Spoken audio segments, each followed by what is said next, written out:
नमस्कार दोस्तों। तो आपका फिर से स्वागत है मेरे YouTube चैनल पर। काफ़ी लंबा समय निकल चुका है, अपन ने वीडियो रिकॉर्ड नहीं किया, नहीं डाला, इसके लिए माफ़ी चाहेंगे। तो अपन ने पिछली क्लास में देखा था सोर्स ऑफ इंडियन कॉन्स्टिट्यूशन संविधान के स्रोत, भारतीय संविधान के स्रोत तक अपन पहुंच गए थे। अब अपन स्टार्ट करते हैं आर्टिकल्स, और अपन ने ये भी देख लिया था संविधान के भाग के बारे में, एक डिटेल्ड ऊपर की जो समरी थी वो देख ली थी अपन ने कि 22 भाग है और कितने 395 आर्टिकल्स है। वैसे देखा जाए तो वर्तमान में कितने भाग है, 25 भाग है, क्योंकि अपन ने देखा था कि भाई जैसे कि भाग 4A भी था ना, उसी प्रकार से भाग 9A, भाग 9B और 14A। तो इस प्रकार से वर्तमान में कितने भाग है, भाग 7 को हटा दिया गया तो 4 नए जुड़े और 1 हटा दिया, तो कितने 22 और 3 कितने हो गए, 25 भाग है। और 395 आर्टिकल की जगह वर्तमान में देखें तो 470 आर्टिकल्स हैं, क्योंकि 20 आर्टिकल्स हटाएंगे और 95 आर्टिकल के समथिंग नए ऐड किए गए। तो वर्तमान में देखा जाए तो 25 भाग और 470 आर्टिकल्स है। तो अब अपन एक एक आर्टिकल, एक एक भाग के बारे में चर्चा करते हैं। तो अपन सबसे पहले आज स्टार्ट करते हैं भाग फर्स्ट। क्या करते हैं, भाग फर्स्ट। इसमें कहाँ से कहाँ तक है अनुच्छेद, इसमें अपन पढ़ेंगे अनुच्छेद 1 से लेकर 4 तक। ठीक है, 1 से 4 तक पढ़ेंगे।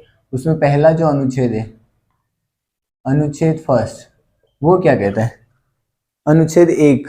अनुच्छेद 1 क्या कहता है, अनुच्छेद 1 में ये बताया गया है कि संघ का नाम तथा राज्य क्षेत्र, संघ का नाम क्या होगा तथा उसका क्षेत्र जो एरिया जो होगा वो क्या होगा, क्या है, संघ का नाम तथा उसका राज्य क्षेत्र,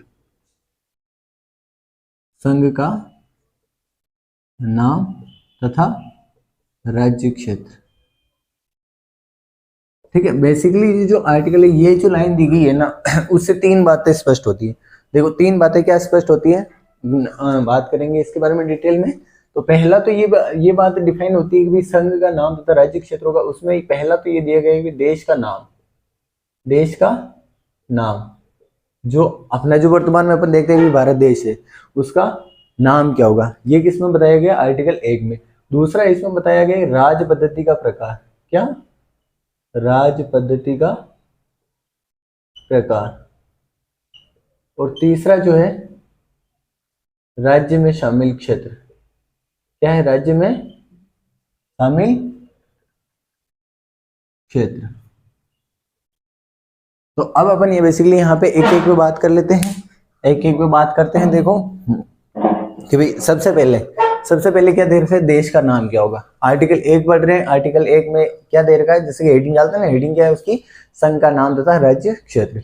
तो सबसे पहले है देश का नाम। देश का नाम क्या होगा तो आपने आर्टिकल 1 में लिखा हुआ है कि भाई इंडिया जो कि भारत है, क्या लिखा हुआ है, इंडिया जो कि भारत है। दोनों नाम का उल्लेख मिलता है, इंडिया जो कि भारत है। फिर अपन ने देखा कि भाई आगे क्या पढ़ना है, राज पद्धति का प्रकार, यानी कि नेचर ऑफ गवर्नेंस, कि भाई गवर्नेंस होगी वो किस प्रकार की होगी।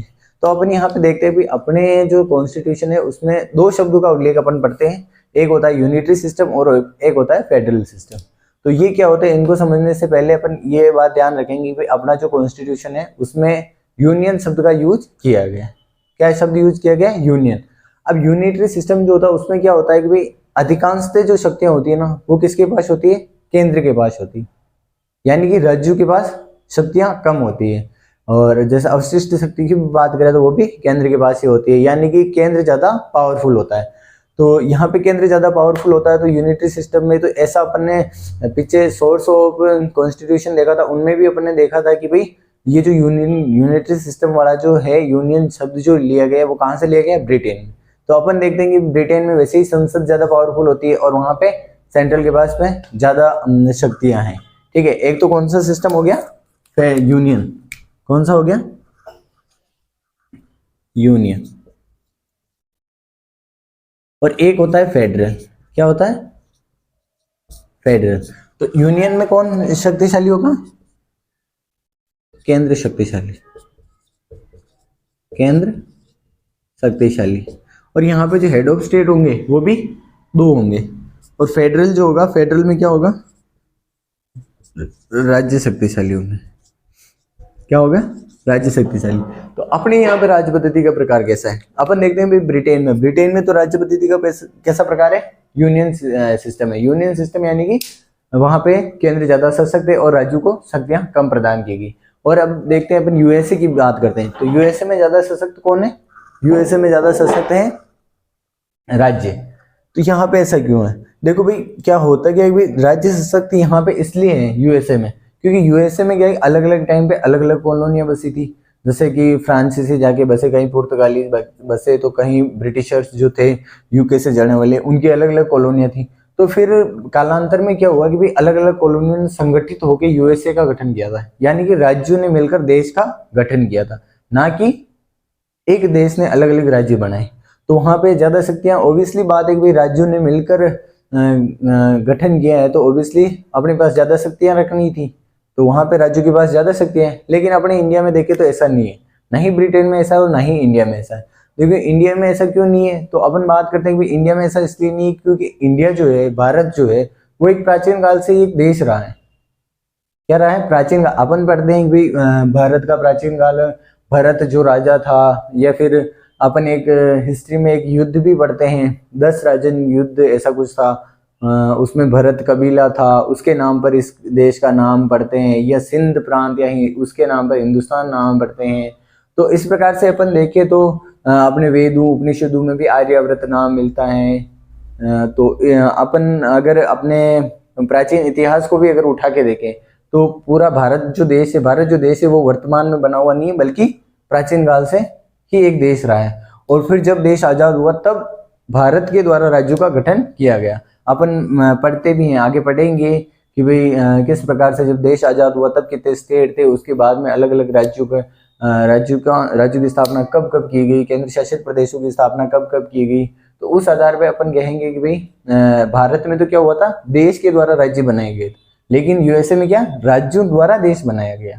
तो अपने यहाँ कौन सा सिस्टम होना चाहिए, देखा जाए तो यूनियन सिस्टम, एक तरह से यूनियन सिस्टम होना चाहिए, क्योंकि अपने यहाँ पे केंद्र ज्यादा शक्तिशाली नहीं है और राज्यों के पास नहीं, सॉरी, केंद्र ज्यादा शक्तिशाली है अपने यहाँ। यूनियन सिस्टम में यही होता ना, लेकिन अपने यहाँ देखा जाए तो ना ही तो केंद्र ज्यादा सशक्त है और ना ही राज्य ज्यादा सशक्त है।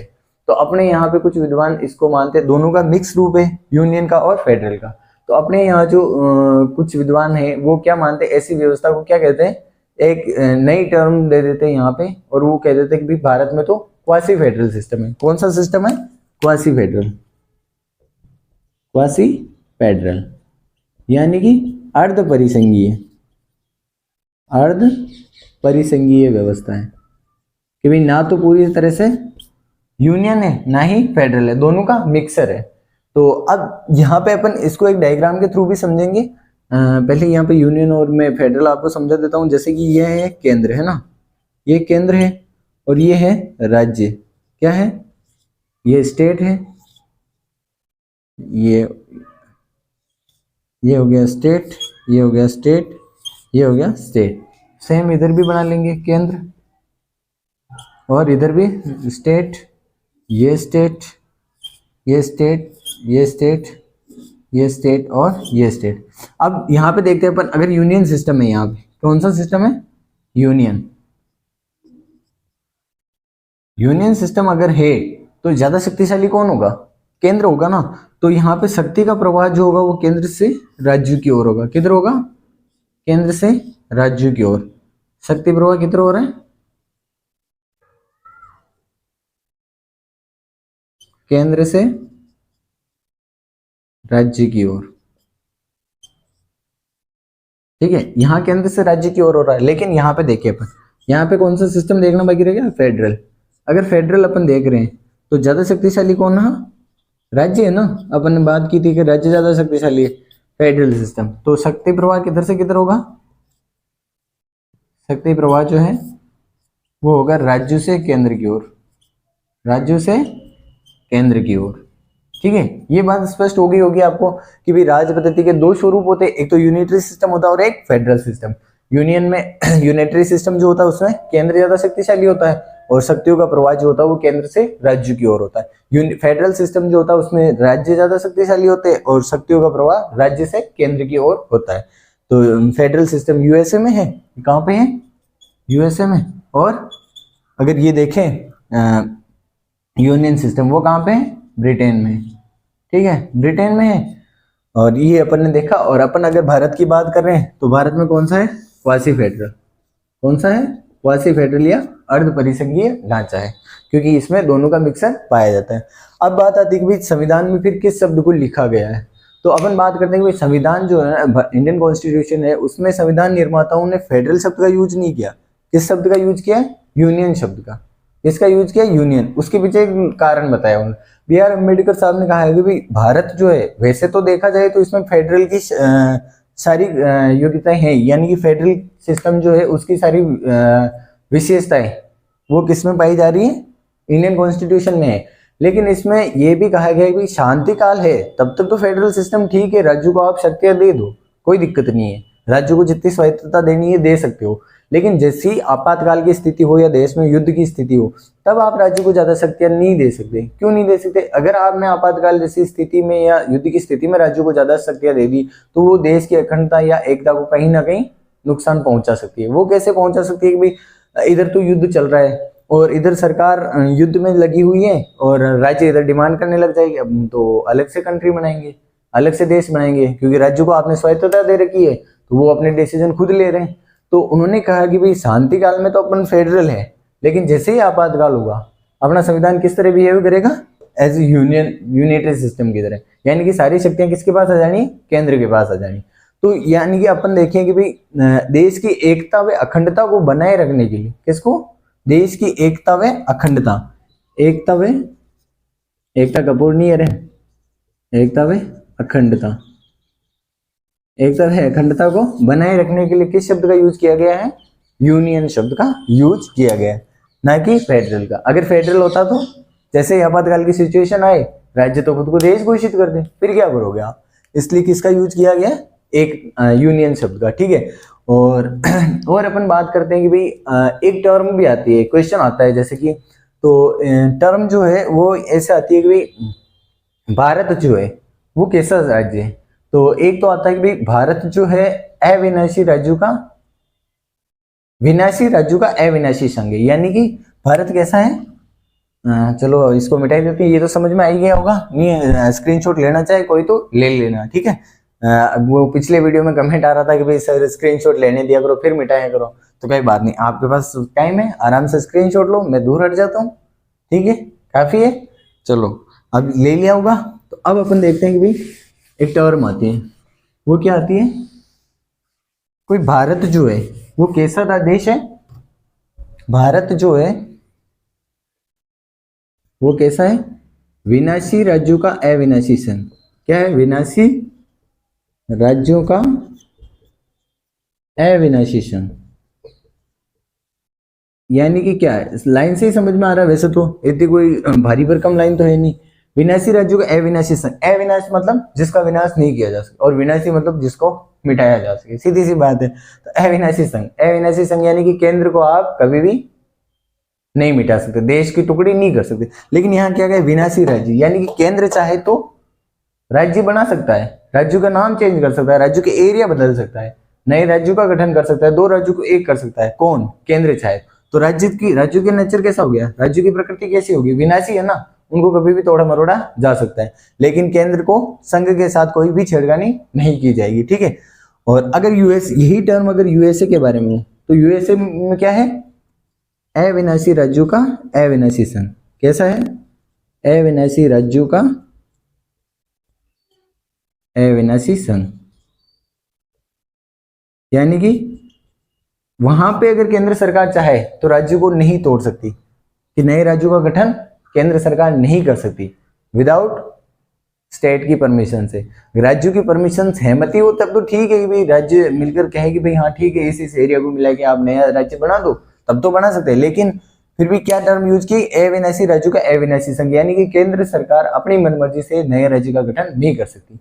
जिस प्रकार से भारत में केंद्र सरकार नए राज्यों का गठन कर सकती है, उसी प्रकार से यूएसए में केंद्र सरकार नए राज्यों का गठन अपनी मर्जी अनुसार नहीं कर सकती।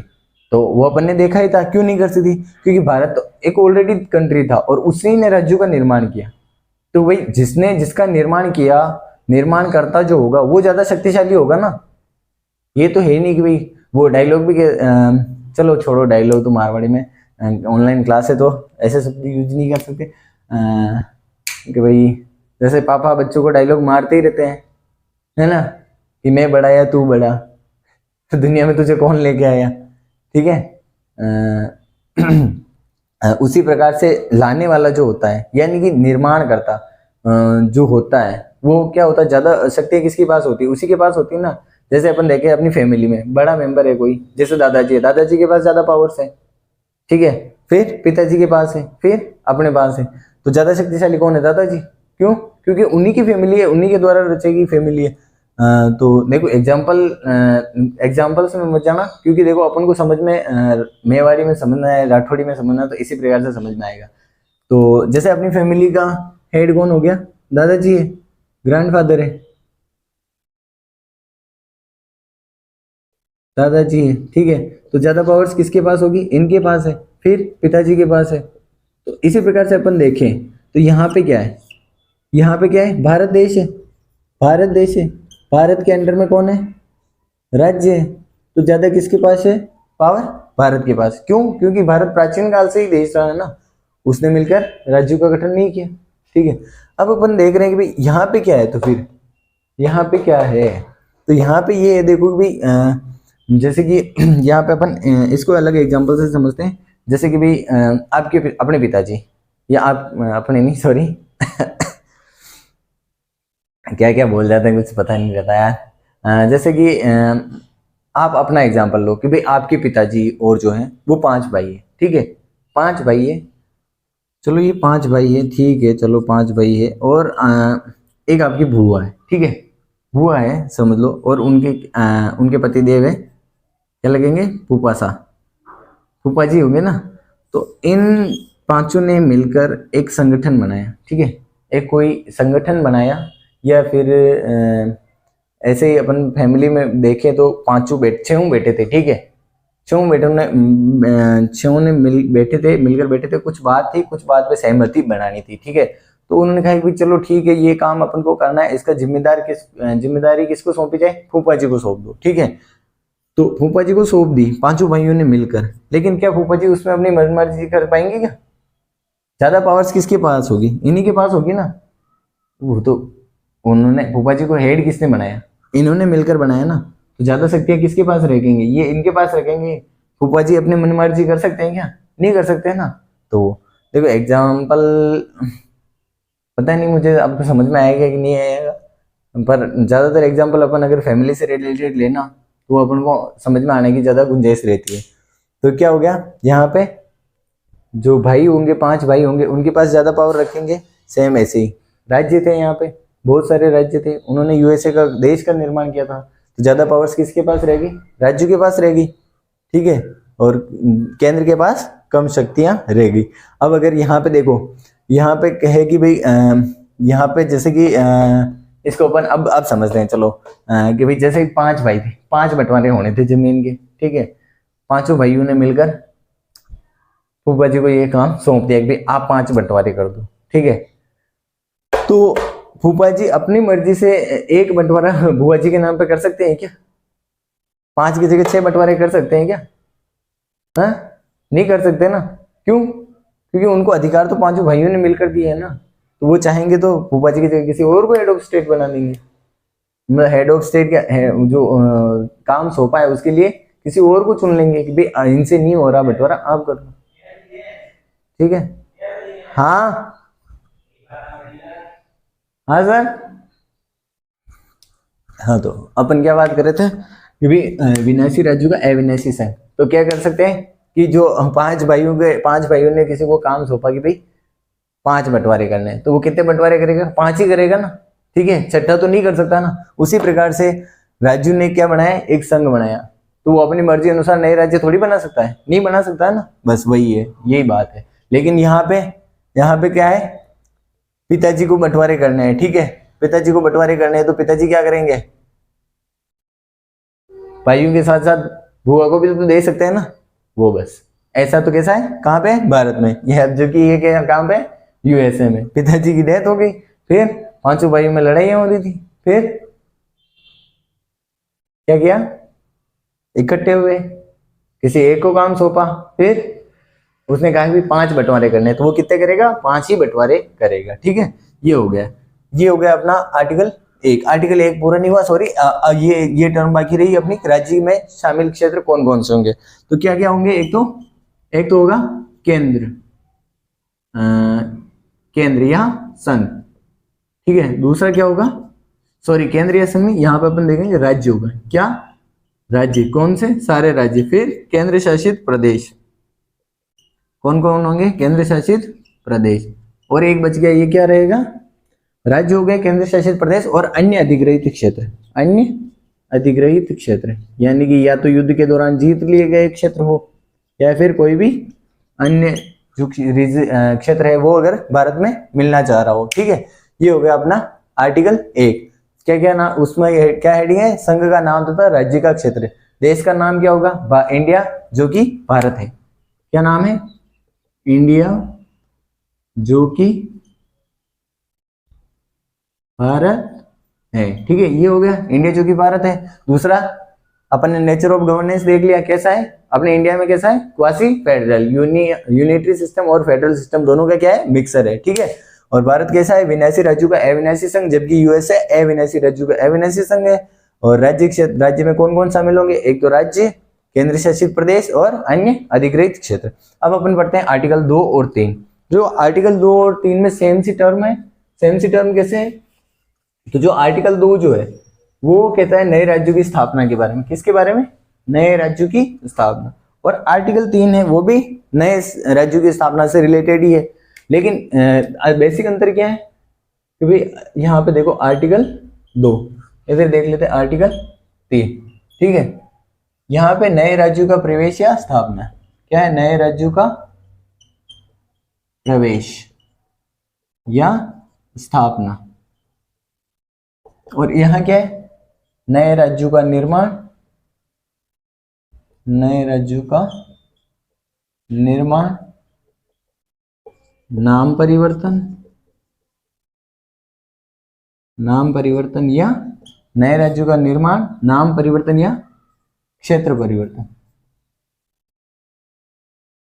क्या क्या है, देखो आर्टिकल 2। आर्टिकल 2 क्या कहता है कि भाई नए राज्यों का प्रवेश या स्थापना, यानी कि संसद को ये अधिकार दिया गया है कि भाई वो चाहे तो किसी बाहर के एरिया को अपने भारत में शामिल कर रही है तो नया राज्य, उसको नया राज्य बना सकती है। और जो भी संसद को जो भी टर्म्स उचित लगे, जो भी नियम व शर्तें संसद को उचित लगे, वो उसके लिए निर्धारित कर सकती है। ठीक है, क्या करेगी ये, नियम व शर्तें, उचित नियम व शर्तें, ठीक है, डिसाइड करेगी। लेकिन ये किन के लिए, भारत के बाहरी क्षेत्रों के लिए। किन के लिए, भारत के बाहरी क्षेत्रों के लिए, बाहरी क्षेत्रों के लिए। इसको अपन एक एग्जांपल से समझ सकते हैं, जैसे कि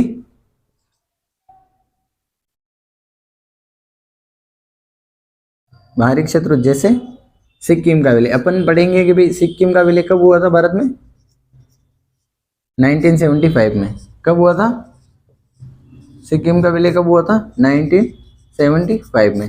तो किस प्रकार से सिक्किम का विलय किया गया और उसको एक राज्य का दर्जा दिया गया, तो वो किसके तहत, आर्टिकल 2 के तहत। ठीक है, इसको अपन आगे जब पढ़ेंगे भारत का एकीकरण पढ़ेंगे, जब आर्टिकल 4 पढ़ेंगे तब उसमें भारत का एकीकरण पढ़ेंगे। नेक्स्ट अपना आ ही रहा है तो उसमें अपन डिटेल में देखेंगे। ठीक है, और यहाँ पे क्या है, नए राज्यों का निर्माण, नए राज्यों का निर्माण, नाम परिवर्तन या क्षेत्र परिवर्तन। तो अपन देखते हैं भारत में स्टार्टिंग में क्या है, पहले तो सबसे पहले तो संविधान जब लागू हुआ था 29 राज्य बनाए गए और जिनको 4 कैटेगरी में बांटा गया था। लेकिन उसके बाद में जब 1 नवंबर 1956 को 7वां संविधान संशोधन लागू हुआ तब 14 राज्य और 6 यूटी बनाए गए थे। लेकिन कालांतर में जैसे जैसे डिमांड बढ़ी, 14 राज्य 6 यूटी, लेकिन कालांतर में जैसे जैसे डिमांड बढ़ती गई वैसे गुजरात को बनाया, फिर हरियाणा को बनाया, पंजाब हरियाणा ये अलग कर दिए गए, हिमाचल प्रदेश को यूटी से फिर वो राज्य बनाया, गोवा को बनाया, आंध्र प्रदेश बनाया, आंध्र प्रदेश से तेलंगाना को भी बनाया, तो छत्तीसगढ़, उत्तराखंड और झारखंड ऐसे कई स्टेट कालांतर में बनाए गए। तो वो उसका जो प्रोविजन है, देश के अंदर के जो राज्य है उन्हीं को तोड़कर उनका उनसे नए स्टेट बनाना या उनके नाम परिवर्तित करना, जैसे कि उत्तरांचल का उत्तराखंड किया गया, ठीक है।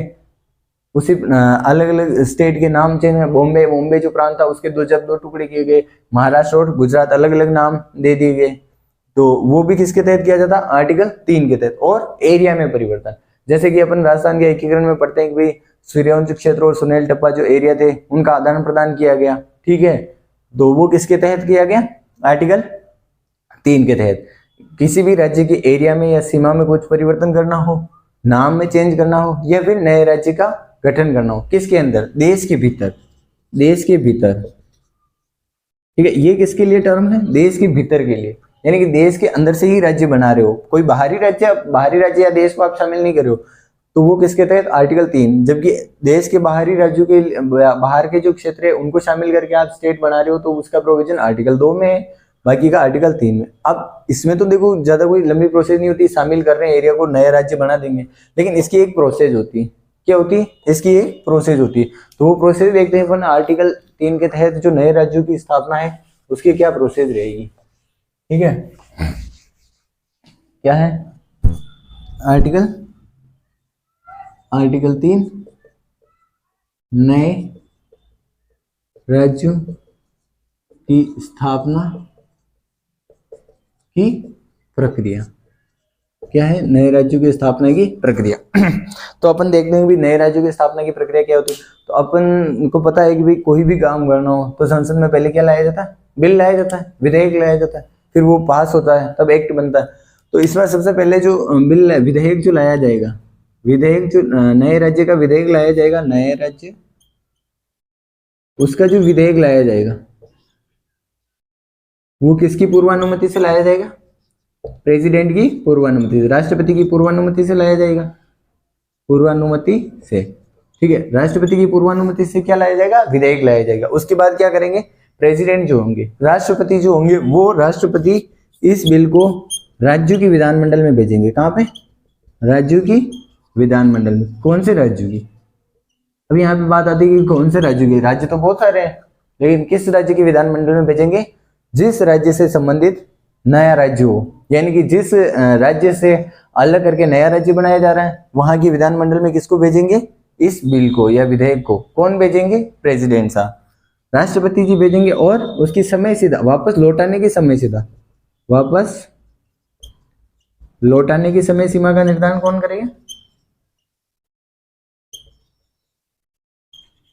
वापस लौटाने की समय सीमा का निर्धारण भी राष्ट्रपति महोदय ही करेंगे। और इस समय सीमा में क्या कर सकते हैं, समय सीमा में बदलाव भी कर सकते हैं। क्या कर सकते हैं, बदलाव भी कर सकते हैं, ठीक है।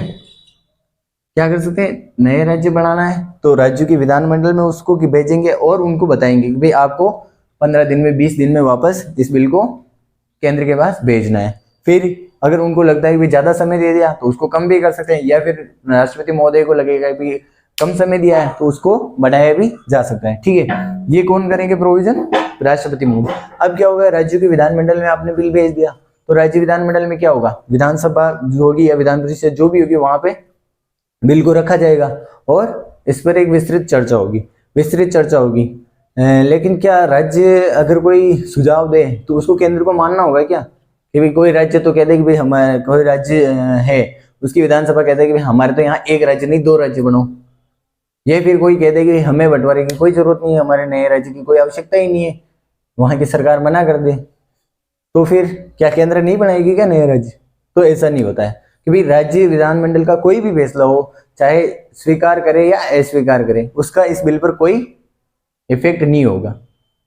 यानी कि तो फिर भेजा ही क्यों, अपन बात करते हैं ना कि तो फिर आप उनकी बात को मान ही नहीं रहे हो, उनकी बात का कोई महत्व ही नहीं है, तो फिर उनको बिल भेजा ही क्यों। तो देखो एक बात अपन यहाँ पर देखते हैं कि भाई अपनी फैमिली में क्या होता है कि जैसे अपनी फैमिली है, फैमिली में 5 मेंबर हैं, 5 मेंबर नहीं 4 मेंबर मान लो, छोटी आजकल की फैमिली के अकॉर्डिंग देखे तो 4 मेंबर ही होते हैं, फादर मदर एंड आप एक खुद हो गए और एक सिस्टर हो सकती है, ठीक है। तो अब अपन एग्जांपल लेते हैं कि जैसे कि भाई अपने घर में कोई भी सामान लाना है, जैसे पापा बोले कि भाई कार लानी है, ठीक है। तो कार लानी है तो पापा ने शाम को पूछा कि भाई मम्मी से पूछा कि भाई कौन सी कार लाए, कौन सी लाए या कौन सा कलर लाए। तो मम्मी ने कहा कि भाई, मम्मी ने तो जवाब दे दिया बेसिकली भाई आपको जो उचित लगे वो लियो।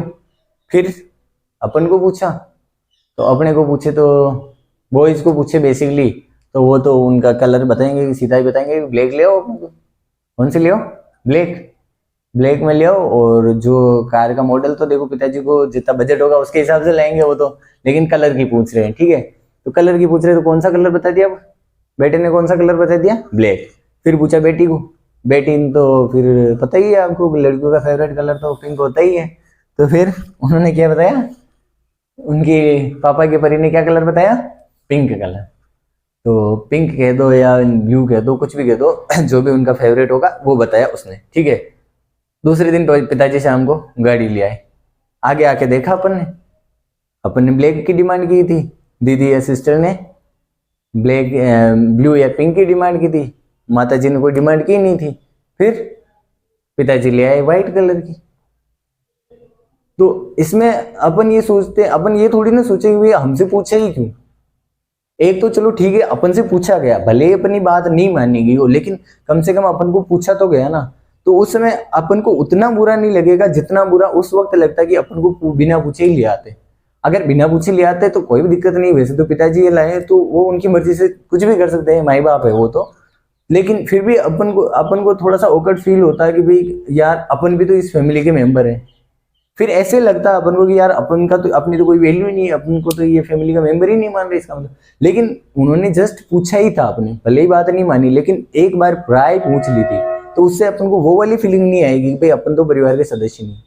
कम से कम ये फीलिंग तो बनी रहेगी भाई अपन भी परिवार के मेंबर है। सेम वैसा ही इधर है, करेगी तो केंद्र सरकार वही जो उसके करना होगा। नया राज्य बनाना है तो वो बना के रहेगी, लेकिन राज्य संबंधित राज्य को भी एक बार पूछ लेती है, इसलिए कि भाई चलो तुम भी देश का हिस्सा हो, ताकि उनको ऐसा नहीं लगे कि भाई हम तो देश का हिस्सा ही नहीं है, हमारे तो जैसे चाहे वैसे टुकड़े हो रहे हैं।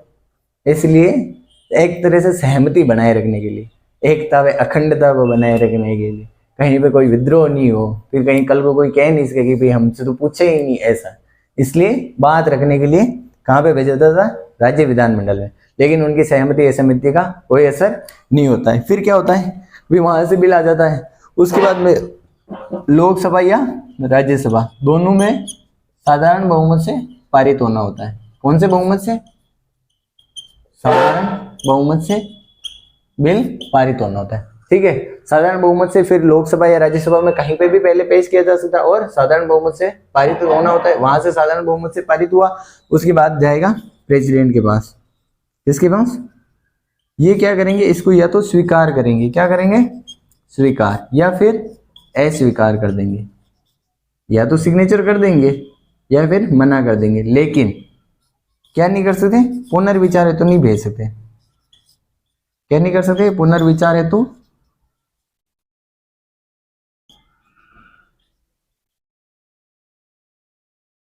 ठीक है। ये आगे होगी नए राज्यों के गठन की प्रोसेस क्या रहेगी। सबसे पहले विधेयक लाया जाएगा, किसकी पूर्वानुमति से, राष्ट्रपति महोदय की पूर्वानुमति से। फिर राष्ट्रपति महोदय क्या करेंगे, विधेयक को संबंधित राज्यों के विधानमंडल में भेजेंगे, वहां पे उस पर चर्चा होगी, लेकिन उसकी उन राज्यों की सहमति या असहमति का विधेयक पर कोई प्रभाव नहीं पड़ेगा। राष्ट्रपति महोदय विधेयक को राज्यों से वापस लौटाने की समय सीमा का निर्धारण करेंगे, और समय सीमा में आवश्यकता पड़ने पर बदलाव भी कर सकते हैं। फिर लोकसभा और राज्यसभा में साधारण बहुमत से पारित करवाना होगा। वहां से साधारण बहुमत से पारित होने के बाद फाइनली राष्ट्रपति महोदय के पास जाएगा, जिनमें उनके पास दो अधिकार होते हैं कि या तो वो उसे स्वीकार करेंगे या अस्वीकार कर देंगे, लेकिन पूर्वानुमति के लिए वापस संसद में नहीं भेज सकते, ठीक है।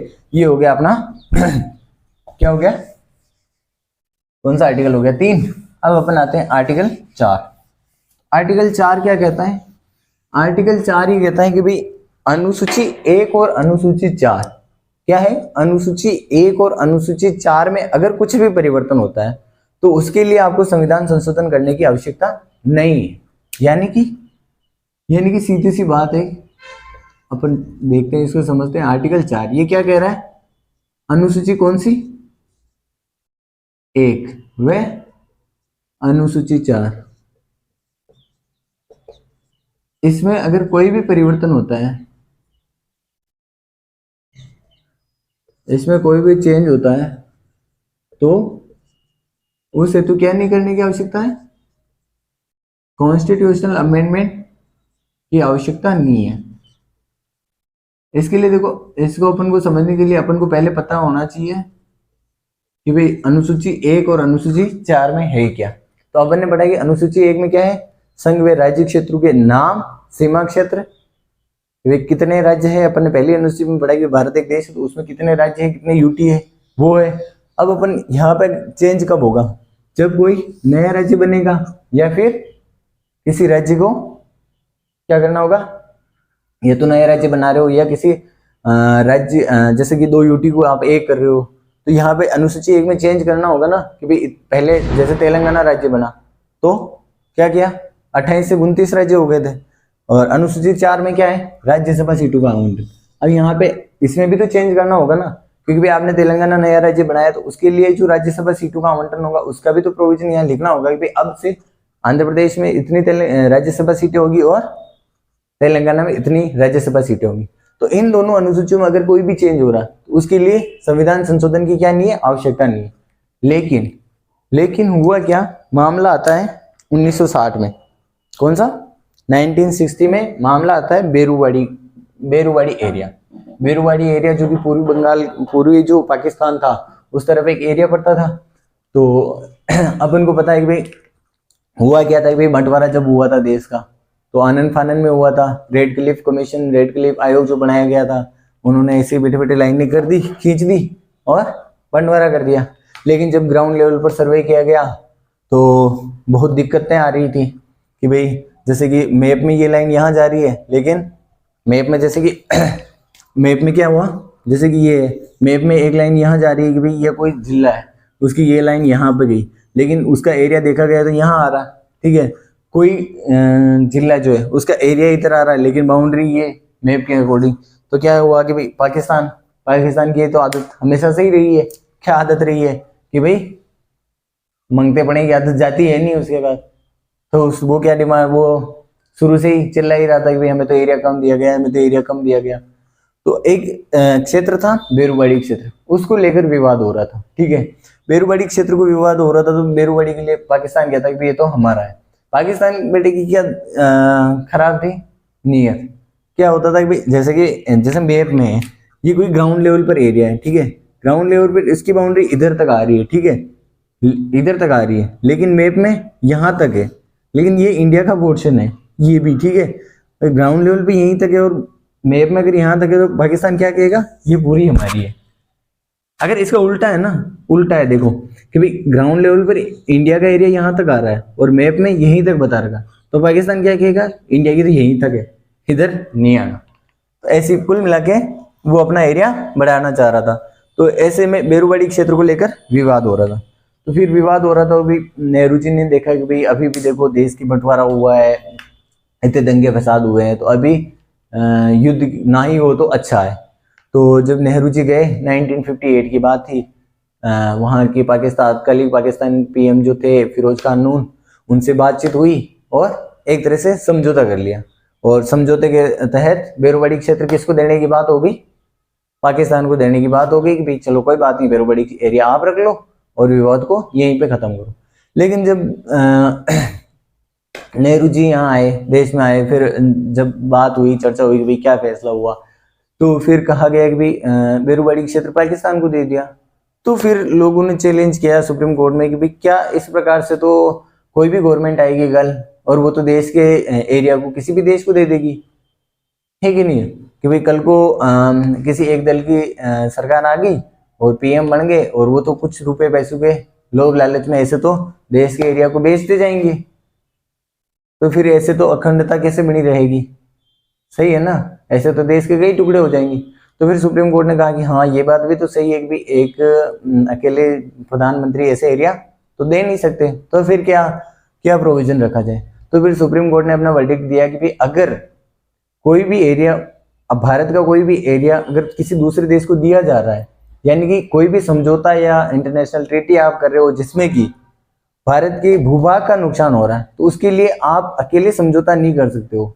क्या करना होगा उसके लिए, सबसे पहले क्या करना होगा, संविधान संशोधन करना होगा। और आपको पता संविधान संशोधन करना होगा तो वोटिंग करवानी होगी। वोटिंग के लिए फिर आप सत्ता पक्ष में हो और आपकी प्रॉपर सरकार है तब तो ठीक है, नहीं है तो आपको विपक्ष का भी सहारा लेना होगा। और अगर देश के फेवर में होगा तो ठीक है, विपक्ष भी देखो अपना सपोर्ट कर लेगा, लेकिन अगर फेवर में नहीं होगा देश के तो विपक्ष उसका विरोध करेगा और वो अमेंडमेंट नहीं होगा तो वो क्षेत्र देश को नहीं दिया जा सकता। तो उन्होंने कहा कि भाई अगर कोई भी भूभाग, अगर भारत का भूभाग किसी दूसरे देश को देना है तो उसके लिए क्या जरूरी है, संविधान संशोधन। जबकि अपन यहाँ क्या कह रहे हैं कि भाई नए राज्यों की स्थापना हो रही है उसके लिए संविधान संशोधन आवश्यक नहीं है, लेकिन भारत के भूभाग की कहीं पे हानि हो रही है, जैसे कि बेरूबाड़ी वाद जैसा जो मामला था वहां पे, तो फिर वहां पे क्या जरूरी है, संविधान संशोधन आवश्यक है।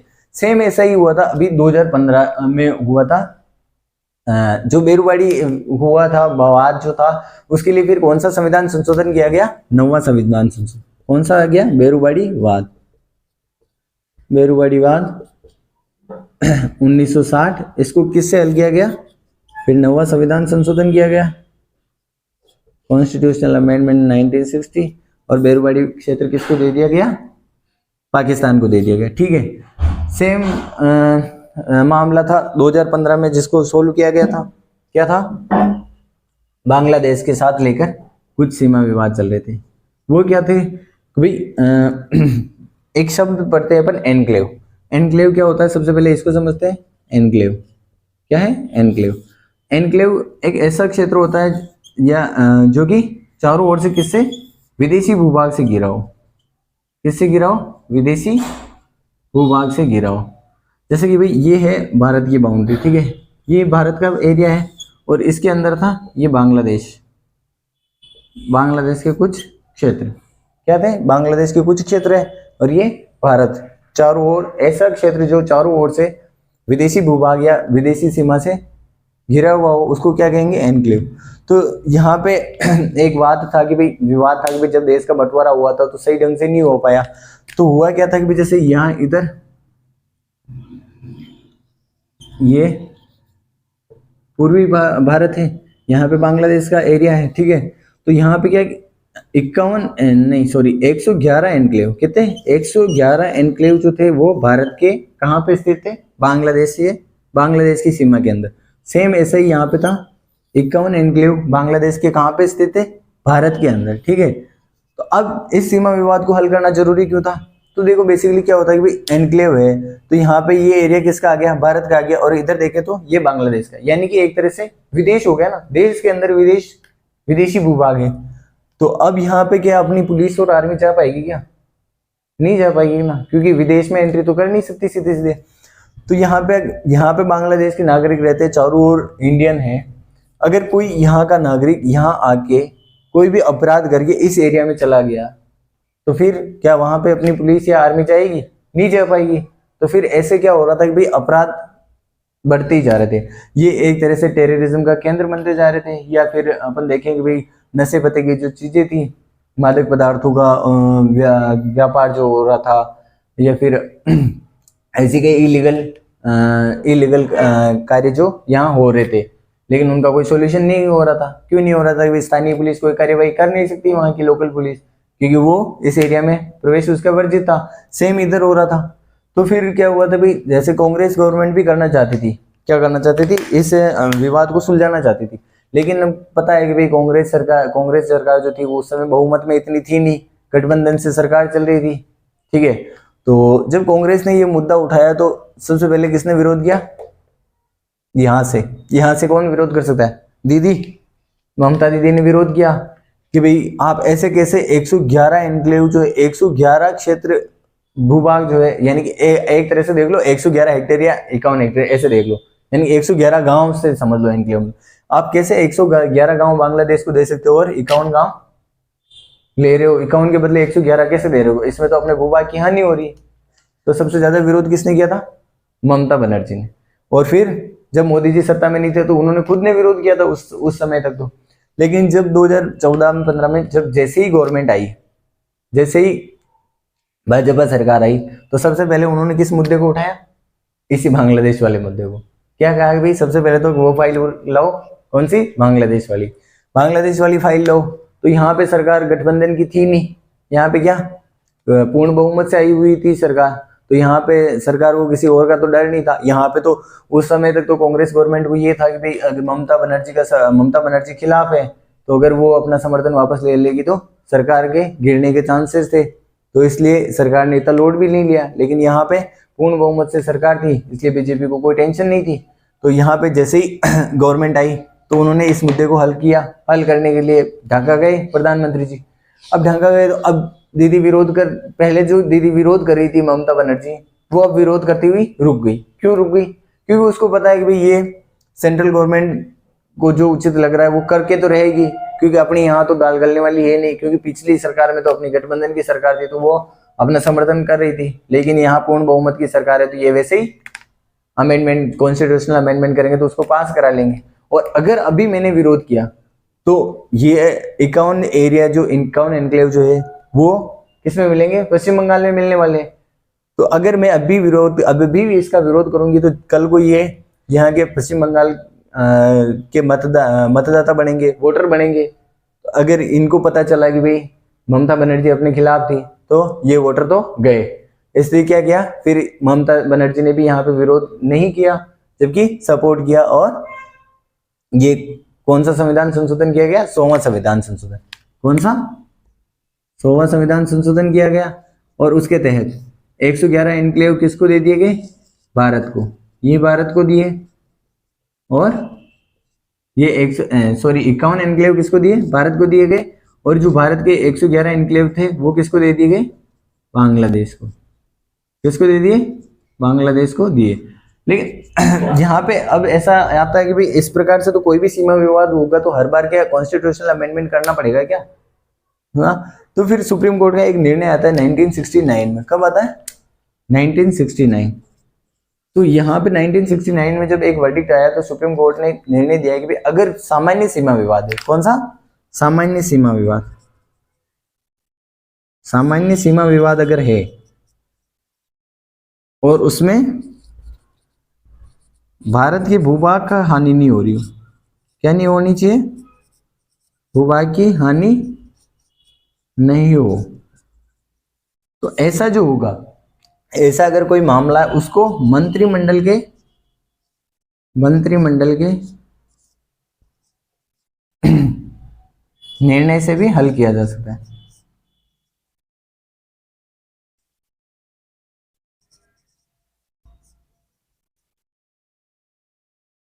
क्या कर सकते हैं अपन? देखो भाई हर बार तो संविधान संशोधन पॉसिबल होगा नहीं, तो और होना भी नहीं चाहिए। इतना संविधान संशोधन, इतना उलटफेर भी संविधान में हो तो फिर वो भी अच्छी बात नहीं है।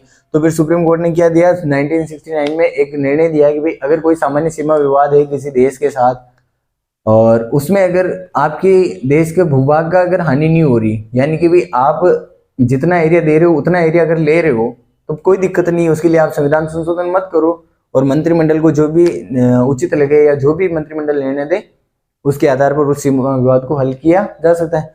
तो यहाँ पे अपन ने देखा आर्टिकल 4 आर्टिकल पढ़े। अब नेक्स्ट अपन अगले वीडियो में पढ़ेंगे। नेक्स्ट वीडियो जो बनाएंगे छोटा ही बनाएंगे, एक तो पढ़ेंगे भारत का एकीकरण और एक राज्यों का पुनर्गठन। उसके बाद अपन फंडामेंटल राइट्स की ओर चलेंगे, ठीक है, भाग 3 की ओर। नहीं, उससे पहले भाग 2 में अपन नागरिकता के कुछ प्रावधान है, हो सका तो नेक्स्ट वीडियो का उसके साथ देख लेंगे या उसके लिए अलग बना लेंगे, ठीक है। तो अपन ने आज जो पढ़ा उसको समराइज कर लेते हैं, रिवाइज कर लेते हैं एक बार। तो आर्टिकल 1 में क्या था?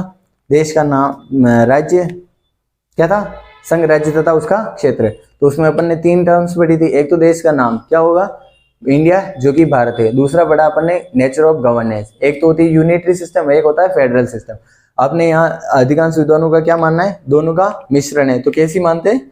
क्वासी फेडरल, अर्ध परिसंघीय ढांचा माना जाता है। फिर दूसरा अपन ने पढ़ा नए राज्यों का प्रवेश या स्थापना। अगर देश के बाहर का कोई राज्य या देश अपने यहाँ मिलता है तो संसद को जो भी शर्तें उसके लिए उचित लगेगी उन शर्तों के आधार पर वो उसको नया राज्य बना सकती है। तीसरा आर्टिकल पढ़ा था नए राज्य की स्थापना, नाम परिवर्तन या क्षेत्र परिवर्तन। यानी कि देश के जो अंदर जो पहले से राज्य है उनसे नए राज्य बना सकती है संसद, उनके नाम में परिवर्तन कर सकती है और उनके एरिया में भी परिवर्तन कर सकती है। और उसके लिए जो प्रोसेस होती है वो प्रोसेस अपन ने देखी। क्या प्रोसेस थी उसके लिए भी? सबसे पहले विधेयक लाया जाएगा, किसकी पूर्वानुमति से? प्रेसिडेंट महोदय की पूर्वानुमति से विधेयक लाएंगे। फिर उसको संबंधित राज्य के विधानमंडलों में भेजा जाएगा, वहां पे उस पर चर्चा होगी और राष्ट्रपति महोदय क्या करेंगे, उस बिल को वापस लौटाने के लिए राज्यों के लिए समय सीमा का निर्धारण करेंगे और जरूरत पड़ी तो उन समय सीमा में बदलाव भी कर सकते हैं। फिर लोकसभा राज्यसभा दोनों सदनों में साधारण बहुमत से बिल को पास करवाया जाएगा और फाइनली प्रेसिडेंट महोदय के पास जाएगा, तो वो उस पर उसको एक्सेप्ट या रिजेक्ट करने के लिए बाध्य हैं, लेकिन पुनर्विचार के लिए नहीं भेज सकते हैं। ठीक है, उसके बाद में अपन ने पढ़ा आर्टिकल 4। आर्टिकल 4 में क्या कहा गया कि भाई पहली अनुसूची और चौथी अनुसूची में कोई भी परिवर्तन होता है तो उसके लिए आपको संविधान संशोधन की आवश्यकता नहीं है। पहली अनुसूची में राज्य व यूटी के नाम व एरिया दिए गए और चौथी अनुसूची में दिया गया राज्यसभा सीटों का आवंटन। ठीक है, और उसके बाद अपन ने देखा कि भाई अगर आप कोई भी ट्रीटी कर रहे हो, कोई भी संधि कर रहे हो या किसी भी विवाद को सुलझा रहे हो और अगर उसमें भारत के भूभाग की हानि हो रही है तो वो सामान्य मंत्रिमंडल के निर्णय से हल नहीं किया जा सकता, उसके लिए क्या करना होगा, संविधान संशोधन आवश्यक है। तो पहला अपन ने पढ़ा इससे रिलेटेड संविधान संशोधन, कौन सा, 9वां संविधान संशोधन 1960 में हुआ था, बेरूवाड़ी क्षेत्र को लेकर हुआ था, जिसमें कि बेरूवाड़ी क्षेत्र किसको दिया गया, पाकिस्तान को दिया गया और नेहरू नून समझौता लागू किया गया जो कि 1958 में हो चुका था। और फिर अपन ने 100वां संविधान संशोधन पढ़ा जिसके तहत 111 एनक्लेव किसको दिए गए, बांग्लादेश को, और 51 एनक्लेव किसको दिए गए, भारत को। ऐसा क्यों, अब अपन ने देखा कि भाई एक तो टेररिज्म एक्टिविटीज बढ़ रही थी यहाँ पे, एनक्लेव्स होते, दूसरा यहाँ पे ये दिक्कत भी ये थी कि भाई भारत सरकार अगर कोई भी स्कीम चला रही है तो उसका प्रॉपर लाभ यहाँ तक नहीं मिल पा रहा था, और अगर कोई बांग्लादेश सरकार की स्कीम है तो वो यहाँ तक नहीं पहुंच पा रही, यानी कि यहाँ के नागरिकों को काफी तकलीफ हो रही। जैसे कि यहाँ पे पेयजल की सुविधा भी नहीं हो पा रही थी ढंग से, जैसे कि यहाँ पे बांग्लादेश के नागरिक रहते हैं, तो भारत सरकार क्यों यहाँ पे कुछ भी इनके लिए सुविधा करेगी। सेम इधर भी था कि भाई बांग्लादेश में रहे तो बांग्लादेश सरकार तो कुछ करेगी नहीं, और भारत सरकार को वहां पे जाके करने में काफी दिक्कतें या परेशानी हो रही थी। इसलिए क्या किया गया, फाइनली इन 51 एनक्लेव को भारत में मिलाया, तो इनको क्या दे दी गई बाद में, भारत की नागरिकता। ठीक है, और इन 111 एनक्लेव वाले रीजन में जो नागरिक थे उनको क्या दे दी गई, बांग्लादेश की नागरिकता दे दी गई थी। तो ये हुआ था। और 1969 का एक वर्डिक्ट पढ़ते हैं अपन सुप्रीम कोर्ट का, उसमें सुप्रीम कोर्ट ने कहा कि भाई सामान्य सीमा विवाद हो जिसके तहत कि आपके देश के भूभाग का अगर हानि नहीं हो रही हो तो उसको मंत्रिमंडल के निर्णय से भी हल किया जा सकता। तो अपन ने आज पढ़ा, भाग 1 कंप्लीट हुआ अपना। नेक्स्ट वीडियो में अपन आगे की चर्चा करेंगे, तब तक के लिए धन्यवाद। चैनल को लाइक करें, एक सब्सक्राइब जरूर कर लें और अपने दोस्तों के साथ शेयर करते रहें ताकि उन्हें कुछ भी पॉलिटी में दिक्कत नहीं आए और कुछ हेल्प मिल जाए। धन्यवाद।